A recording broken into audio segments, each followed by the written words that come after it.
வணக்கம். இது தமிழங்கா செய்திகள். முதலில் தலைப்புச் செய்திகள்.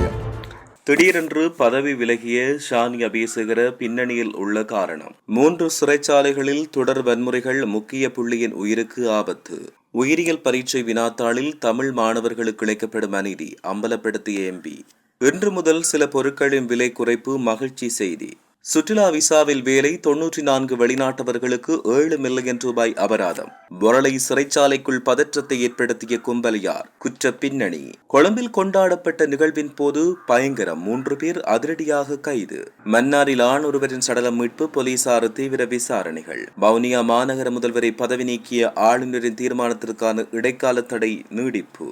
ஒரே சேலையில் தூக்கில் தொங்கிய 2 இளம்பெண்கள் தற்கொலையா அல்லது கொலையா? யாழில் வீட்டில் சடலமாக மீட்கப்பட்ட 19 வயது இளைஞன், போலீசார் தீவிர விசாரணை. ஈரான் பயன்படுத்திய நாணய பரிமாற்ற நிறுவனங்களுக்கு தடை விதித்த அமெரிக்கா. குற்றப்புலனாய்வு திணைக்களத்தின் பணிப்பாளர் பதவியிலிருந்து சிரேஷ்ட காவல்துறை அத்தியட்சகர் ஷானி அபேசகர விலகியுள்ளதாக காவல்துறை வட்டார தகவல்கள் தெரிவிக்கின்றன. எனினும் இது ஒழுங்கு நடவடிக்கை அல்லது சர்ச்சை காரணமாக ஏற்பட்ட விலகல் அல்ல என்றும், பிரதி காவல்துறை மா அதிபர் பதவிக்கு பதவி உயர்வு பெற்றுள்ளதால் சிஐடி பணிப்பாளர் பதவியில் தொடர முடியாத நிலை ஏற்பட்டுள்ளதாக தெரிவிக்கப்பட்டுள்ளது. இதன்படி நாளை முதல் அவர் சிஐடி பணிப்பாளர் பொறுப்புகளில் இருந்து விடுவிக்கப்படவுள்ளதாகவும் தெரிவிக்கப்பட்டுள்ளது. மெகசின் சிறைச்சாலையில் விளக்கமறியலில் வைக்கப்பட்டுள்ள ஐக்கிய தேசிய கட்சியின் சிரேஷ்ட உபதலைவரும் முன்னாள் அமைச்சருமான அகிலவிராஜ் காரியவசத்துக்கு பாதுகாப்பு வழங்குமாறு கோரி சிறைச்சாலை அதிகாரிகளுக்கு ஐக்கிய தேசிய கட்சி கடிதம் ஒன்றை அனுப்பியுள்ளது. பொரளை புதிய மெகசின் சிறைச்சாலையில் நேற்று முன்தினம் நள்ளிரவு 2 குழுக்களுக்கிடையில் ஏற்பட்ட அமைதியின்மை காரணமாக கைதியொருவர் உயிரிழந்ததோடு 10 கைதிகள் காயமடைந்தனர். மெகசின் சிறைச்சாலை வன்முறை சம்பவங்களை தொடர்ந்து பதில் சிறைச்சாலைகள் ஆணையாளர் ஜெனரலுக்கு ஐக்கிய தேசிய கட்சியின் பொதுச்செயலாளர் தலதா அத்துக்குரல் எழுதிய கடிதத்தில் இந்த கோரிக்கையினை விடுத்துள்ளதாக தெரிய வருகிறது. காப்போத உயர்தர பரீட்சையின் உயிரியல் பாட வினாத்தாளில் பாரிய மொழிபெயர்வு குறைபாடுகள் உள்ளதாகவும், இது தமிழ் மொழியில் பரீட்சைக்கு தோற்றும் மாணவர்களுக்கு இழைக்கப்படுகின்ற பாரிய அநீதி எனவும் இலங்கை தமிழரசுக் கட்சியின் நாடாளுமன்ற உறுப்பினர் சத்தியலிங்கம் தெரிவித்தார். நாடாளுமன்றத்தில் நேற்று உரையாற்றும் போதே அவர் இவ்வாறு குறிப்பிட்டார். காப்போத உயர்தர பரீட்சையில் வினாத்தாள்களில் தொடர்ச்சியாக கடந்த பல வருடங்களாக ஆங்கிலத்தை தயாரிக்கப்படும் பரீட்சை வினாத்தாள் தமிழ் மொழிக்கு மாற்றப்படும் போது பாரிய மொழிபெயர்ப்பு தவறுகள் இடம்பெறுவதாகவும், இதனால் மாணவர்கள் பெருமளவான புள்ளி இழப்புகளை சந்திப்பதாகவும் அவர் இதன்போது சுட்டிக்காட்டினார். 10 அத்தியாவசிய உணவுப் பொருட்களின் விலைகளை குறைத்துள்ளதாக லங்கா சதோச நிறுவனம் அறிவித்துள்ளது. குறித்த விலை திருத்தம் இன்று முதல் நடைமுறைக்கு வரும் என்றும் தெரிவிக்கப்பட்டுள்ளது. வர்த்தக, வணிக, உணவு பாதுகாப்பு மற்றும் கூட்டுறவு அபிவிருத்தி அமைச்சின் அறிவுறுத்தல்களுக்கு அமைய இந்த விலை குறைப்பு நடைமுறைப்படுத்தப்படவுள்ளதாக தெரிவிக்கப்பட்டுள்ளது. இலங்கையில் சுற்றுலா விசாக்களில் பணியாற்றியதாக குற்றம் சாட்டப்பட்ட 94 சீன நாட்டவர்களுக்கு கொழும்பு மேலதிக நீதிபதி நுவன் கவுசலிய 7 மில்லியன் ரூபாய் அபராதம் விதித்து உத்தரவிட்டுள்ளார். மத்திய குற்றப்புலனாய்வு பணியகத்தோடு இணைக்கப்பட்டுள்ள நிதி மற்றும் வர்த்தக குற்றப்பிரிவின் பொறுப்பதிகாரி விடுத்த கோரிக்கை ஏற்று நீதிபதி இந்த உத்தரவினை பிறப்பித்துள்ளார். சுற்றுலா விசாக்களில் இலங்கையில் பணியாற்றுவதும் விசா நிபந்தனைகளை மீறுவதும் இலங்கை பொருளாதாரத்துக்கு பாரிய பாதிப்பு என்று அவர் சுட்டிக்காட்டினார். அதன்படி ராஜகிரிய பகுதியில் தங்கியிருந்த போது கைது செய்யப்பட்டு விசா நிபந்தனைகளை மீறி பணியாற்றியதாக குற்றம் சாட்டப்பட்டு நீதிமன்றத்தில் முற்படுத்தப்பட்ட போது 94 சீன நாட்டவர்களும் தங்கள் குற்றத்தை ஒப்புக்கொண்டுள்ளதாக தெரிவிக்கப்பட்டுள்ளது. பொரளை புதிய மெகசின் சிறைச்சாலையில் கைதிகளுக்கிடையில் நேற்று நள்ளிரவு ஏற்பட்ட பதற்றத்தில் உயிரிழந்த கைதி தொடர்பில் பல தகவல்கள் வெளியாகியுள்ளன. இந்த பதற்றத்தின் காரணமாக கைதியொருவர் உயிரிழந்ததோடு மேலும் 10 கைதிகள் காயமடைந்தனர். வெளிப்புறத்திலிருந்து ஒரு தரப்பால் சிறைச்சாலை வளாகத்துக்குள் வீசப்பட்ட ஹெரோயின் போதைப்பொருள் பொதியொன்றை சிறைச்சாலை அதிகாரிகள் பொறுப்பேற்றமையால் இந்த மோதல் இடம்பெற்றுள்ளது. இதன்போது சில கைதிகள் சிறைச்சாலை அதிகாரிகளை அச்சுறுத்தியதோடு பின்னர் சுமார் 45 கைதிகள் கொண்ட குழுவினர் சிறை கதவை உடைத்து வெளியே வந்துள்ளனர். அவர்களில் பெரும்பான்மையினர் ஒழுங்கமைக்கப்பட்ட குற்றக்கும்பல் உறுப்பினர் ஹொஸ்மெல்லி என்பவரின் ஆதரவாளர்கள் என்று போலீசார் தெரிவித்தனர். அமைதியற்ற முறையில் நடந்து கொண்ட குழுவினர் சிறைச்சாலை வாயிலின் ஊடாக வெளியே செல்ல முற்பட்டனர். இதன்பொழுது சிறைச்சாலை அதிகாரிகள் நிலைமையை கட்டுப்படுத்த கடுமையான முயற்சிகளை மேற்கொண்டதாக தெரிவிக்கப்பட்டுள்ளது. கொழும்பின் புறநகர் பகுதியில் கொண்டாட்ட நிகழ்வில் துப்பாக்கி பிரயோகம் மேற்கொண்டு படுகொலை செய்யப்பட்ட சம்பவத்துடன் தொடர்புடைய 3 பேர் கைது செய்யப்பட்டுள்ளனர். கடந்த 23ஆம் தேதி வத்தலை கதிரான பலியவத்தை பிரதேசத்தில் உள்ள மண்டபம் ஒன்றில் இரவு நேரத்தில் இடம்பெற்ற பிறந்தநாள் கொண்டாட்டத்தின் போது துப்பாக்கி பிரயோகம் மேற்கொள்ளப்பட்டுள்ளது. காரில் வந்த குழுவினர் துப்பாக்கிச்சூடு நடத்தி படுகொலை செய்த சம்பவத்துடன் தொடர்புடைய 3 கைது செய்யப்பட்டுள்ளனர். மேல்மாகாண வடக்கு குற்றத்தடுப்பு பிரிவின் அதிகாரிகளால் போலீஸ் விசேட அதிரடிப்படையின் உதவியுடன் மேற்கொள்ளப்பட்ட விசாரணைகளை அடுத்து நேற்று சந்தேக நபர்கள் கைது செய்யப்பட்டுள்ளதாக தெரிவிக்கப்பட்டுள்ளது. மன்னார் பிரதேச செயலாளர் பிரிவுக்குட்பட்ட பேசாலை போலீஸ் பிரிவின் பேசாலை 8ஆம் வட்டாரம் பகுதியில் உள்ள பற்றைக்காட்டில் இருந்து நேற்று மதியம் ஆணொருவரின் சடலம் மீட்கப்பட்டுள்ளது. குறித்த பகுதியில் சடலம் கிடப்பதை அவதானித்த மக்கள் கிராம சேவையாளரின் ஊடாக உடனடியாக பேசாலை போலீசாருக்கு தகவல் வழங்கினர். தகவலை அடுத்து சம்பவ இடத்துக்கு விரைந்த போலீசார் சடலத்தை மீட்டு மேலதிக விசாரணைகளை மேற்கொண்டு வருகின்றனர். விசாரணையின் போது உயிரிழந்தவர் பேசாலை 8ஆம் வட்டாரத்தைச் சேர்ந்த லோரன்ஸ் மொரிஸ் 41 வயதுடையவர் என்று அடையாளம் காணப்பட்டுள்ளார். வவுனியா மாநகர முதல்வரை பதவி நீக்கிய ஆளுநரின் தீர்மானத்தின் மீதான இடைக்கால தடை கட்டளை எதிர்வரும் செப்டம்பர் 9ஆம் தேதி வரை நீடிக்கப்பட்டுள்ளதோடு விவாதங்களை எழுத்து மூலம் சமர்ப்பணமாக வழங்குமாறு வவுனியா மேல்நீதிமன்றம் உத்தரவிட்டுள்ளது. இந்த உத்தரவு நேற்று பிறப்பிக்கப்பட்டது. வவுனியா மாநகர முதல்வரை பதவி நீக்கியதற்கு எதிராக தாக்கல் செய்யப்பட்ட எழுத்தாணை விண்ணப்பம் மீண்டும் ஒரு விசாரணைக்கு எடுத்துக் கொள்ளப்பட்டது. இந்தியா பெங்களூர் யக்கூர் பகுதியில் மரமொன்றில் ஒரே சேலையில் தூக்கில் தொங்கிய நிலையில் நேபாளத்தைச் சேர்ந்த இளம் பெண்கள் இருவர் சடலமாக மீட்கப்பட்ட சம்பவம் தொடர்பில் இது தற்கொலையா அல்லது கொலையா என்பது தொடர்பில் போலீசார் விசாரணைகளை மேற்கொண்டு வருகின்றனர். சம்பவம் தொடர்பில் தகவல் கிடைத்ததும் விரைந்த போலீசார் இரு பெண்களின் சடலத்தை மீட்டு விசாரணைகளை ஆரம்பித்துள்ளனர். உயிரிழந்தவர்கள் நேபாளத்தைச் சேர்ந்த 22 வயதுடைய ஜெய்ஜனா மற்றும் 23 வயதுடைய ரீட்டா என்று அடையாளம் காணப்பட்டுள்ளனர். சைஜனா அம்ருத ஹல்லி பகுதியிலும் ரீட்டா பிரீசர் டவுன் பகுதியிலும் வசித்து வருவதாக தெரிவிக்கப்பட்டுள்ளது. யாழ்ப்பாணம் நாரந்தரை பகுதியில் இளைஞர் ஒருவர் வீட்டுக்குள் தூக்கில் தொங்கிய நிலையில் சடலமாக மீட்கப்பட்ட சம்பவம் அந்த பகுதியில் பெரும் அதிர்ச்சியை ஏற்படுத்தியுள்ளது. உயிரிழந்த இளைஞனின் தாயாரும் சகோதரியும் தற்பொழுது யாழ்ப்பாண நகர பகுதியில் வசித்து வருகின்றனர். அதேவேளை நாரந்தரையில் அமைந்துள்ள குடும்ப வீட்டில் அவரின் தந்தை மட்டுமே தனியாக வசித்து வந்துள்ளார். சம்பவம் இடம்பெற்ற போது தந்தை வேலை நிமித்தம் வீட்டை விட்டு வெளியே சென்றதாகவும் மற்றொரு இடத்தில் வசித்து வந்த இளைஞன் அப்போது வந்து செல்லும் அந்த வீட்டுக்கு வந்ததாக தெரிவிக்கப்பட்டுள்ளது. இந்நிலையில் நேற்று காலை அந்த பகுதி வழியாக ஆடுகளை மேய்க்கச் சென்ற நபர் ஒருவர் வீட்டுக்குள் இளைஞன் தூக்கில் தொங்கிய நிலையில் சடலமாக இருப்பதைக் கண்டு போலீசாருக்கு தகவல் தெரிவித்தார். உடனடியாக ஊர்காவல்துறை போலீசார் சம்பவ இடத்துக்கு விரைந்து முதற்கட்ட விசாரணைகளை ஆரம்பித்துள்ளனர். மேலும் மரணத்துக்கான காரணத்தை உறுதிப்படுத்தும் நோக்கில் உடல்கூறு பரிசோதனை மேற்கொள்ள இளைஞனின் சடலம் யாழ்ப்பாண போதனா வைத்தியசாலைக்கு அனுப்பி வைக்கப்பட்டுள்ளதாக தெரிவிக்கப்பட்டுள்ளது. தடைகளை தவிர்ப்பதற்கும் நூற்றுக்கணக்கான மில்லியன் டாலர்களை ரகசியமாக பரிமாறுவதற்கும் ஈரான் பயன்படுத்தியதாக கூறப்படும் நாணய பரிமாற்ற நிறுவனங்கள் மற்றும் போரின் நிறுவனங்களின் சட்டவிரோத வலையமைப்பை கலைக்க நடவடிக்கை எடுத்துள்ளதாக அமெரிக்க அரசாங்கம் அறிவித்துள்ளது. பிராந்திய ஸ்திரமின்மையை உருவாக்கவும் பயங்கரவாதத்தை ஆதரிக்கவும் இராணுவ திறன்களை மேம்படுத்தவும் ஈரான் பயன்படுத்தும் நிதி ஆதாரங்களை துண்டிக்கும் நோக்கில் டிரம்பின் நிர்வாகத்தின் அதிகபட்ச அழுத்த கொள்கையின் கீழ் அமெரிக்க திரைசேரி இந்த நடவடிக்கையை மேற்கொண்டுள்ளதாக தெரிவிக்கப்பட்டுள்ளது. கல்விக்காக வழங்கப்படும் உதவியே மனிதனின் வாழ்க்கையை மாற்றக்கூடிய மிகப்பெரிய உதவியாகும் என்றும் எங்களால் எதுவும் முடியாதது என்று இல்லையே, முயன்றால் எதுவும் முடியும் என்ற மனப்பாங்குடன் மாணவர்கள் தமது இலக்கை நோக்கி பயணிக்க வேண்டும் என்றும் வடக்கு மாகாண கௌரவ ஆளுநர் நா. வேதநாயகன் அவர்கள் வலியுறுத்தியுள்ளார். யாழ்ப்பாணம் வீரசிங்கம் மண்டபத்தில் இன்று சனிக்கிழமை கேள்வி எதுக்கும் எந்த உதவியாக இருந்தாலும் கல்விக்கு செய்கின்ற உதவிதான் மிக மிக அளப்பரியது, உயர்வானது. இரண்டால் ஒரு கல்வியாலே ஒருவரை மேம்படுத்திவிட்டால் அதையே காணும். அந்த வகையிலே மற்றது கல்வி இல்லாமல் எதுவுமே நாங்கள் மேம்படுத்த முடியாது. ஒரு மனித நேயம் மிக்கவர்களாக அது ஒரு பண்புடையவர்களாக வர வேண்டும் என்றால் அது கல்வி அறிவு மிக முக்கியமானது. தொழில் முனைவோர், நாட்டை வழிநடத்த போகும் தலைவர்கள், உங்கள் கனவுகள் பெரிதாக இருக்கட்டும், உங்கள் உழைப்பு அதைவிட பெரிதாக இருக்கட்டும். இந்த ஆண்டு வடக்கு மாகாணத்தின் கல்வி வரலாற்றில் புதிய அத்தியாயத்தை எழுதப்போவது நீங்கள் என்ற நம்பிக்கை நமக்கு உள்ளது. இதையும் நாங்கள் செய்ய முடியாது என்று நினைக்கக்கூடாது. எங்களால் எதையும் முடியும், எதையும் சாதிக்கலாம், எதையும் செய்யலாம்.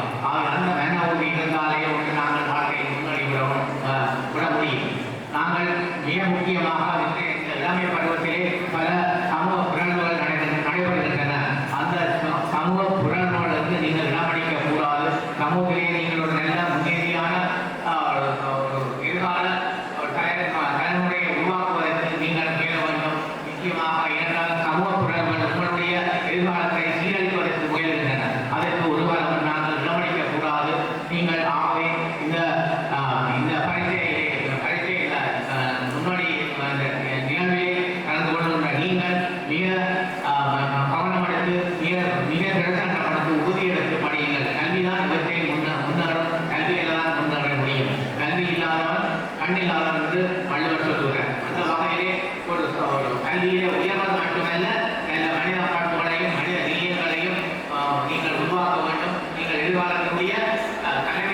உள்ள ஒரு ஆளுமை உள்ளவர்களாக எதிர்காலத்தை நடத்துவர்களாக நீங்கள் மாற வேண்டும். அதுதான் எங்களுடைய எதிர்பார்ப்பு. ஆக இந்த எதிர்பார்ப்பை அடைவதற்கு இந்த முயற்சியை தொடர்ந்து செய்து கொண்டிருக்கின்ற சேனாதிபதி சட்டத்தரணி அவர்களுக்கும் அவருடைய சகோதரர் திரு சுந்தரேஸ்வரர் அவர்களுக்கும் அது மனமார்ந்த நன்றியையும் பாராட்டுகளை தெரிவித்துக் கொள்கிறேன். படித்தவர்களுக்கு பல்வேறு வகையான சந்தர்ப்பங்கள் இருக்கின்றன. விஞ்ஞானத்தில் படித்தவர் கட்டாயம் மருத்துவராக போகணும் என்றில்லை, கணிதம் படித்தவர் கட்டாயமாக பொறியாளராக வேண்டுமில்லை. அதை விட எத்தனையோ வேலை வாய்ப்புகள் அதில் இருக்கின்றன. அவை நீங்கள் சிறப்பான வகையில் இந்த ஊழல் சாதாரண பரீட்சையை நீங்கள் சிறப்பாக செய்ய வேண்டும். அதற்கான ஒரு தூண்டுதல் அல்லது ஒரு ஊக்குவிப்பாக தான் இந்த கருத்தரங்கு இருக்கின்றது. அதை நீங்கள் சிறப்பாக நீங்கள் பயனடைய வேண்டும் என்று கேட்டு நீங்கள் உங்களுக்குள்ள வாய்ப்பை நீங்கள் இங்கே வாய்ப்பை பலன்றலாம். இன்று எதிர்காலத்தில் நீங்கள் பாராளுமன்றத்தில் எம்பியாக இருக்கலாம், மந்திரியாக இருக்கலாம், பல நீங்கள் வாய்ப்பு உங்களுக்கு இருக்கிறது. நீங்கள் நல்லா சிந்தி இன்றைக்கு இந்த சமூகம் உங்க போகப்படும். கல்வியில் மாணவ சோதனை படிப்பில் ரொம்ப நான் சின்ன பையனா இருக்கிறது. எனக்கு பைபிள் நான் ஒழிந்து பைபிளை பாடமாக சொல்லிட்டான். அந்த பாட படிக்க சொன்னான். முதல் நான் படித்த வசனம் லாகிலா இல்லல்லாஹ் முஹம்மது ரசூலுல்லாஹ். அல்லாஹ் ஒருவன் என்றும் முஹம்மது நபி அல்லாஹ்வுடைய புனிதமான திருத்தூதர் என்றும் நாமெல்லாம் மனமார நம்பி ஈமான் கொள்ள வேண்டும். ஈமான் கொண்டால் நாங்கள் முஸ்லிமாக மாறுகிறோம் என்று முதல் அல் குர்ஆனில் உள்ள முதல் வசனத்தை எனக்கு படிக்கிறேன்.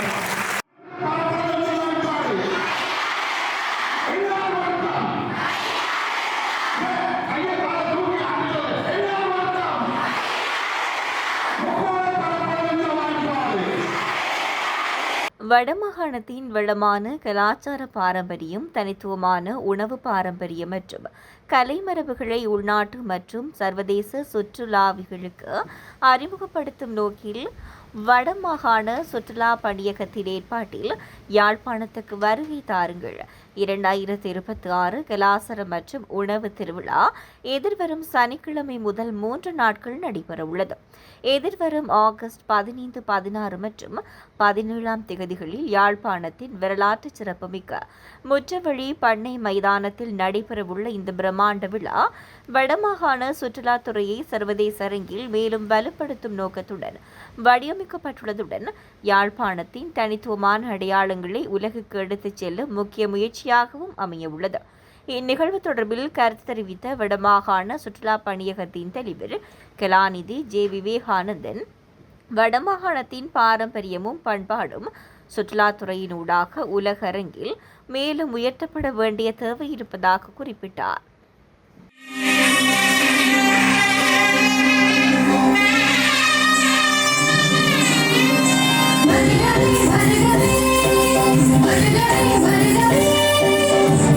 இன்று வடக்கு மாகாணத்தினுடைய விவசாய வரலாற்றிலே ஒரு புதிய நம்பிக்கை விதைக்கும் ஒரு முக்கிய தருணத்திலே நாம் ஒன்று கூடியுள்ளோம்.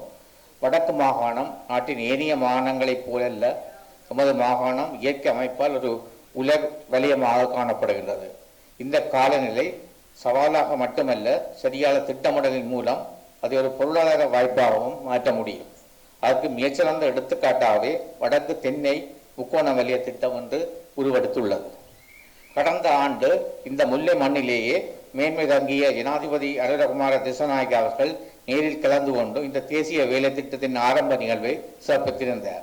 இன்று அந்த முயற்சி தொடர்ச்சியாக முன்னேறி வருவதை நாம் பெருமையுடன் காண்கின்றோம். வடக்கு மாகாண மக்களின் சார்பில் எமது மாகாணத்தில் தென்னை முக்கோண வலயத்தை உருவாக்க அரசாங்கம் எடுத்துள்ள தொலைநோக்குடைய தீர்மானத்துக்கு எமது மனமார்ந்த உளமார்ந்த நன்றியை தெரிவித்துக் கொள்வதில் நாங்கள் பெருமையடைகின்றோம். 40,000 ஏக்கர் என்ற இலக்கை நோக்கி பயணிக்கும் இந்த திட்டம் குறுகிய காலத்திலேயே 16,000 ஏக்கர் பரப்பை எட்டியுள்ளது. சுமார் 10 லட்சம் தின்னம்பிள்ளைகள் நடை செய்யப்பட்டுள்ளன. அவற்றில் 82% பாதுகாப்பாக வளர்ந்து வருவது இந்த திட்டத்தின் வெற்றிக்கான மிகப்பெரிய நம்பிக்கையை நமக்கு அளிக்கிறது. அதே நேரம் இந்த திட்டத்தின் வெற்றிக்கு இன்று மிகப்பெரிய அச்சுறுத்தலாக உருவெடுப்பது வெள்ளை தாக்கமாகும். கடந்த 3 ஆண்டுகளுக்கு மேலாக வடக்கு மாகாணத்தின் பல பகுதிகளில் இந்த பீடை தொடர்ச்சியாக பரவி வருகிறது. ஏராளமான தென்னை மரங்கள் பாதிக்கப்பட்டுள்ளன. சில இடங்களில் தேங்காய் உற்பத்தி குறிப்பிடத்தக்க அளவில் வீழ்ச்சியடைந்துள்ளது. மேலும் தென்னையில் மட்டும் இருந்த இந்த தாக்கம் இன்று வேறு பயிர்களுக்கும் பரவ தொடங்கியுள்ளது. இந்த பிரச்சனைக்கு உடனடியாக தீர்வு காணப்படாவிட்டால் எதிர்காலத்தில் நாம் கோடிக்கணக்கான தென்னம்பிள்ளைகளை நடவு செய்தாலும் எதிர்பார்க்கும் பயனை முழுமையாக அடைய முடியாத நிலை ஏற்படலாம். பல நிபுணர்கள் கூறுவது போல உயிரியல் அடிப்படையிலான இயற்கை கட்டுப்பாட்டு முறைகளே இந்த பீடிகை நீண்டகால அடிப்படையில் கட்டுப்படுத்துவதற்கான சிறந்த வழியாகும். எனவே தென்னை ஆராய்ச்சி சபை இந்த விடயத்தில் மேலும் தீவிரமான ஆராய்ச்சிகளையும் துரிதமான நடவடிக்கைகளையும் முன்னெடுக்க வேண்டும் என மிகவும் அன்புடன் கேட்டுக்கொள்கிறேன். கடந்த ஆண்டு இதற்காக சில நடவடிக்கைகள் எடுக்கப்பட்டன. இருப்பினும் நாம் எதிர்பார்த்த முன்னேற்றத்தை அடையவில்லை. ஏனைய மாகாணங்களில் காலநிலை காரணமாக இந்த பீடை பெருமளவு பாதிப்பை ஏற்படுத்தவில்லை. ஆனால் வடக்கு மாகாணத்தில் நிலைமை முற்றிலும் வேறுபட்டது. இந்த பல வீடுகளில் தென்னை மரங்கள் இருந்த போதிலும் வீட்டு பயன்பாட்டுக்கு கூட தேங்காய் கிடைக்காத நிலை ஏற்பட்டுள்ளது. எனவே இந்த பிரச்சனையை போர்க்கால அடிப்படையில் அணுகி விரைவான தேசிய நடவடிக்கை மேற்கொள்ளுமாறு கௌரவ அமைச்சருடன் நான் மிகவும் தாழ்மையுடன் கேட்டுக்கொள்கிறேன். இந்த பணியில் வடக்கு மாகாண விவசாய திணைக்களத்தின் முழுமையான ஒத்துழைப்பும் நாங்கள் வழங்குவதற்கு தயாராக இருக்கிறோம். අපේ ආණ්ඩුකාරතුමත් අපේ දිස්ත්‍රික් ලේකම්තුමත් ප්‍රශ්න කීපයක් පෙන්වා දුන්නා මේ ප්‍රදේශයේ පොල්වගාව ඉදිරියට ගන්න යනකොට තියෙන ප්‍රශ්න. எங்களுடைய ஆளுநர் அவர்களும் அரசாங்க அதிபர் அவர்களும் இந்த வடமாகாணத்திலே தெங்கு செயல்களை முன்னெடுத்து செல்லும் போது உள்ள முட்டுக்கட்டைகள் பற்றி குறிப்பிட்டார்கள். දැන් මේ නියඟට ඔරොත්තු දෙන්න අපේ පොල් පැල ටික කොහොමද හදාගන්නේ කියන ප්‍රශ්නෙට තමයි අද මේ එක උත්තරයක් දෙන්නේ. ජල සම්පාදනය සඳහා අපි රජයක් හැටියට ඔබට ඒ සඳහා විශාල මුදලක් ලබා දෙනවා. පොල් පැල ටික ආරක්ෂා කරන වතුර ටික දාගන්න. அந்த கோடையிலே நீங்கள் தென்னை மரங்களை பராமரிப்பதற்கு தான் இன்றைய இந்த நிகழ்விலே உங்களுக்கு நீர்ப்பாசனத்திற்கான நான் இந்த உதவிகளை நாங்கள் என்று செய்கின்றோம். ඒ වගේම ඔබ තමුන්නාන්සලා මතක් කරා මේ පොල් ශේෂ්ත්‍රයට අවශ්‍ය නිලධාරීන් උතුරු පළාතේ හිඟයි කියලා අපි ඒක පිළිගන්නවා. දැනට අපි කොටසක් බඳවගෙන තියෙනවා.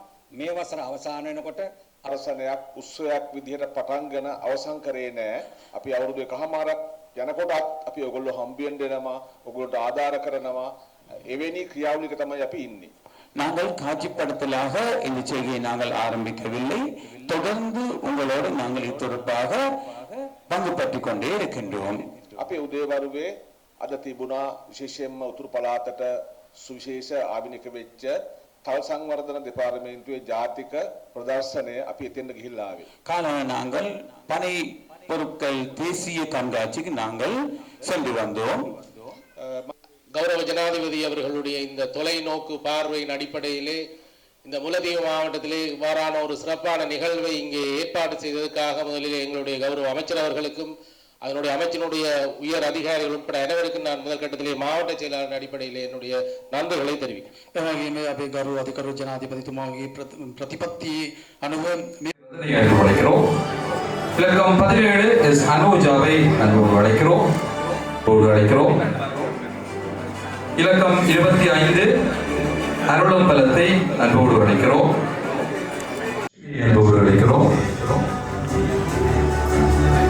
இலக்கம் 93